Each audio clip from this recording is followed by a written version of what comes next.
পুত্র হচ্ছেন যযাতি। এই যযাতির সঙ্গে দেবযানীর বিবাহ হবে, দেবযানীর গর্ভে যদুর জন্ম হবে, আর যদুর কুলে কৃষ্ণর জন্ম হবে। অনেকটা আমরা সামনে চলে এসেছি, আর বেশি দেরি নেই, আপনারা একটু ধৈর্য ধরে বসুন, এখন একটু করে কৃষ্ণ জন্ম হয়ে যাবে। কেমন?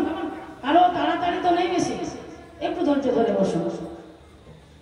যাই হোক, তো তিনি যযাতি রাজ্য পেয়ে তিনি কি করেছেন, একদিন মীরগয়া করতে গেছেন। তো মীরগয়া করতে গিয়ে দেখছেন জল পিপাসা লেগেছে। তো জল পিপাসার্ত হয়ে তিনি এক কুয়োর কাছে গেছেন। তো কুয়োর কাছে গিয়ে দেখছেন যে কুয়োতে জল নেই, কিন্তু একটা বিবস্ত্র নারী সে কুয়োর মধ্যে পড়ে আছে। তো যযাতি কি করলেন না, নিজের উত্তরীয়টা দিয়ে আর তার হাতটা ধরে উপরে তুললেন।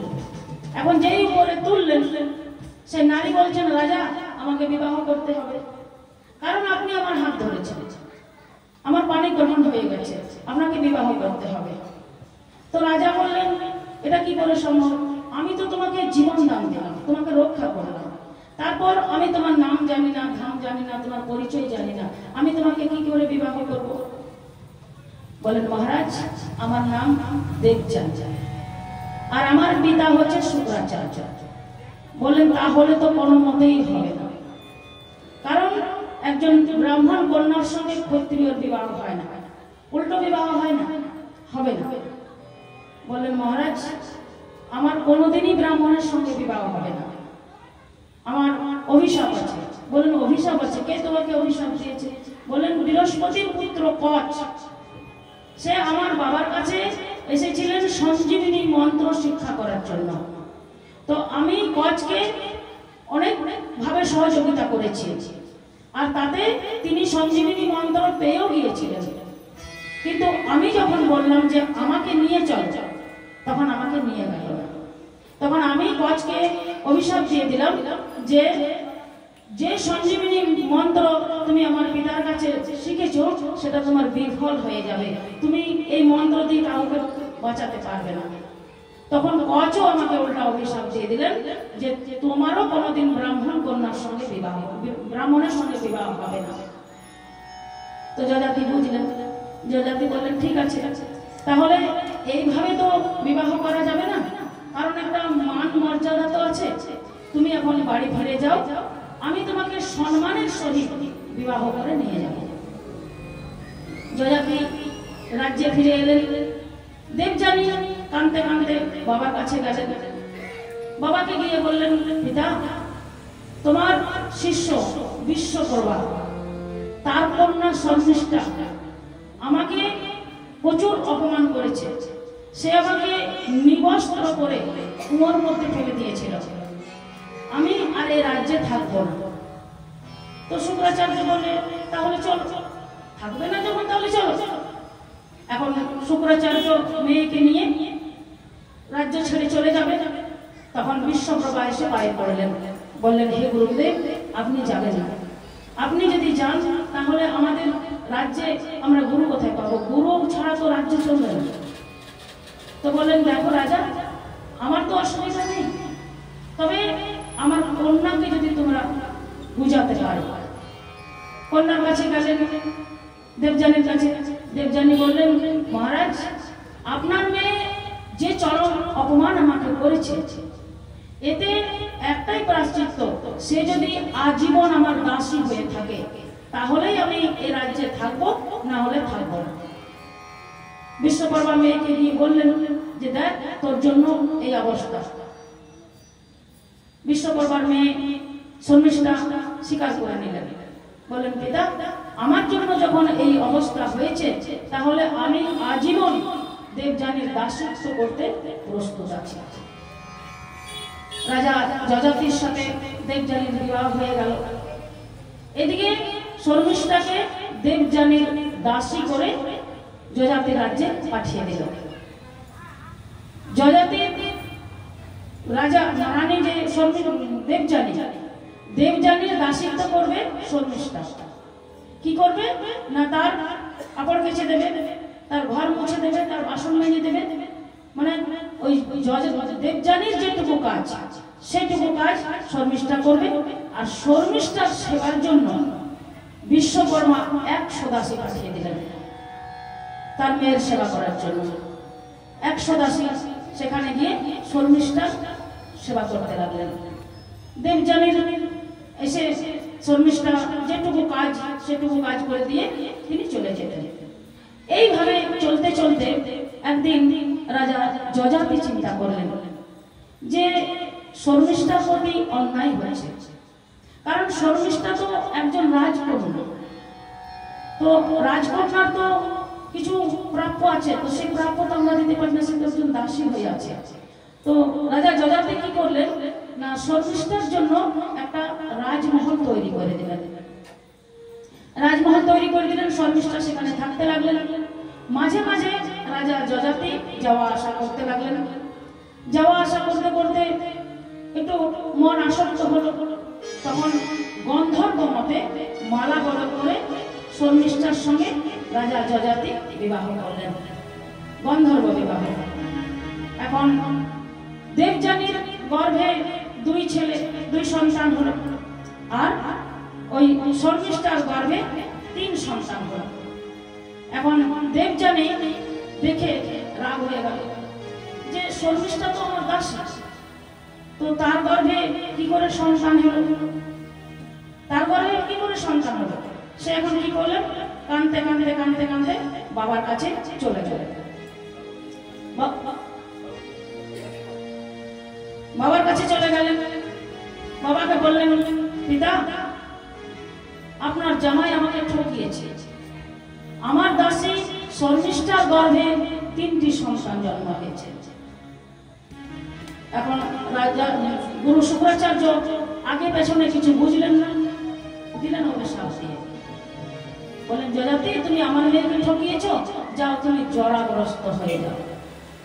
ঠক ঠক করে কাঁদতে লাগলেন, জরাগ্রস্ত হয়ে গেলেন।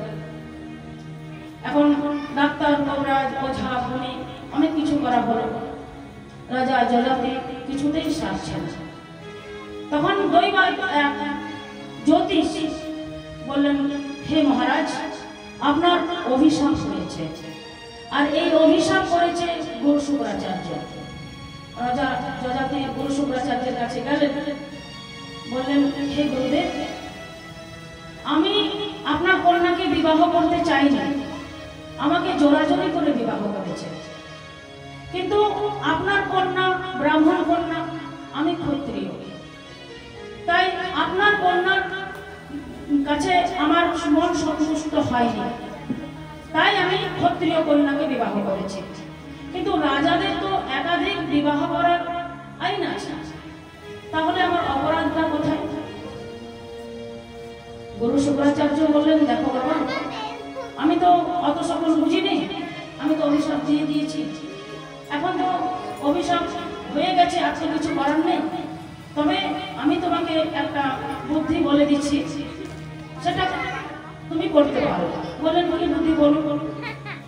বললেন তোমার যৌবন স্বইচ্ছায় যদি কেউ নিয়ে নেয় তোমার জরাগ্রস্ত, আর তার জীবন যদি তোমাকে দেয় যৌবন, তাহলে পাল্টা পাল্টি করে তুমি ভোগ করতে পারবে। তো রাজা যযাতি বড় পুত্রের কাছে গেলেন, বড় পুত্র হচ্ছে যদু, যদুর কাছে গেলেন।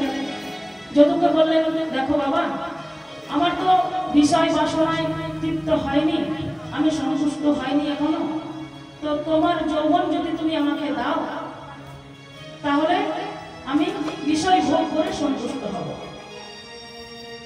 যদু হচ্ছেন ধার্মিক। যদু চিন্তা করলেন যে পিতা পুত্রের যৌবন নিয়ে মাকে ভোগ করবে, তারপর এই মনুষ্য জীবন, এই মনুষ্য জীবন তো ব্যর্থ চলে যাবে, ভজন সমান্ত হবে না।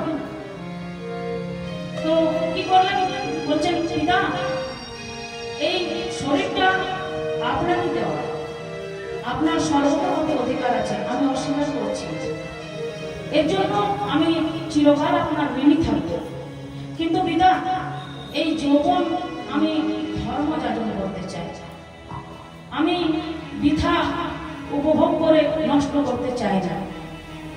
তো রাজা যযাতি বুঝলেন, চলে গেলেন দ্বিতীয় পুত্রের কাছে, দ্বিতীয় তৃতীয় চতুর্থ পুত্রের কাছে গেলেন। চতুর্থ পুত্রের তিন পুত্রে খুব বাবাকে অপমান করলেন, বললেন ভোগ করতে হলে আমরাই ভোগ করবো, আপনাকে কেন দেব?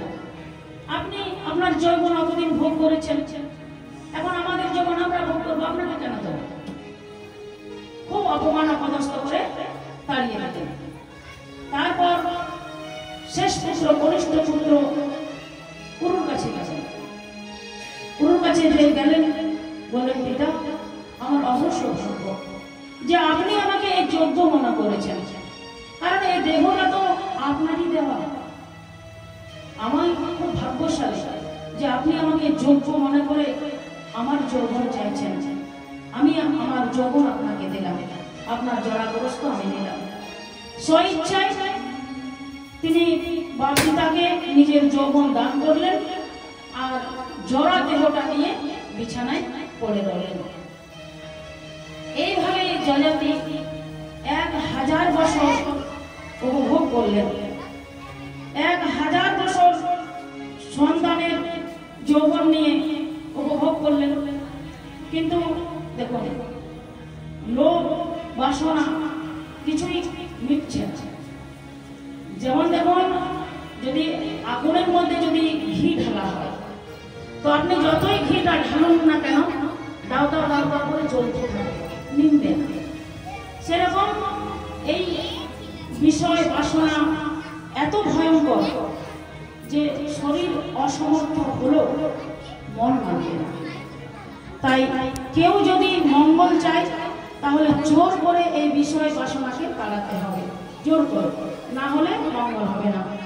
তো দেবযানীর সঙ্গে পরামর্শ করলেন, বলেন দেখো দেবযানী, আমরা নিজের যৌবন উপভোগ করলাম, তাতেও আমাদের বিষয় বাসনা মিটল না। পুত্রের যৌবন 1000 ভোগ করলাম, তবুও আমাদের জীবন বাসনা মিটল না। তাহলে এবার আমরা আমাদের যৌবন পুত্রকে দিয়ে আমরা বনে গিয়ে ভজন করব। এইভাবে দুজনেতে পরামর্শ করে পুত্রের যৌবন পুত্রকে ফিরিয়ে দিলেন আর নিজের জরাগ্রস্তটা নিজে নিয়ে নিলেন আর এই পুরুকে রাজ সিংহাসনে বসিয়ে দিলেন। বড় পুত্র যদুকে বললেন, দেখো বাবা, তুমি তো আমার জ্যেষ্ঠ পুত্র, রাজগদ্দি তোমারই পাওয়ার অধিকার ছিল, কিন্তু যেহেতু তুমি আমার মনোবাসনা পূর্ণ করো নাই, সেজন্য আমি তোমাকে রাজ্য দিতে পারলাম না। আর এই রাজ্যে তুমি কোনোদিন যুদ্ধ বিগ্রহ করো এই সিংহাসনে কোনোদিন বসবে না। এরপরে ওই যে 3 জন যে বাবাকে অপমান করেছিলেন, চরম অপমান করেছিলেন, তাদেরকে বিকৃতি বেশ করে মাথা নেড়া করে দাড়ি রেখে পাছা খুলে দিয়ে, যেটাকে বলে জমদের বেশ, তাদেরকে উত্তর দিকে পাঠিয়ে দিলেন। উত্তর দিকে চলে গেলেন তারা, বৃক্ষাধিপতি যৌবন হয়ে জীবনযাপন করতে লাগলেন। তাহলে ভেবে দেখেন, একই জায়গা থেকে হিন্দু মুসলমানের জন্ম, কিন্তু 3 ভাই মুসলমান হয়ে উত্তর দিকে চলে গেলেন, 2 ভাই এখানে হিন্দু হয়ে থাকলেন। এই পুরুর বংশে ধৃতরাষ্ট্র প্রভৃতি দুর্যোধনেরা জন্মগ্রহণ করলেন, আর যদুর বংশে সুর প্রভৃতি ইক্ষ্বাকু রাজাগণ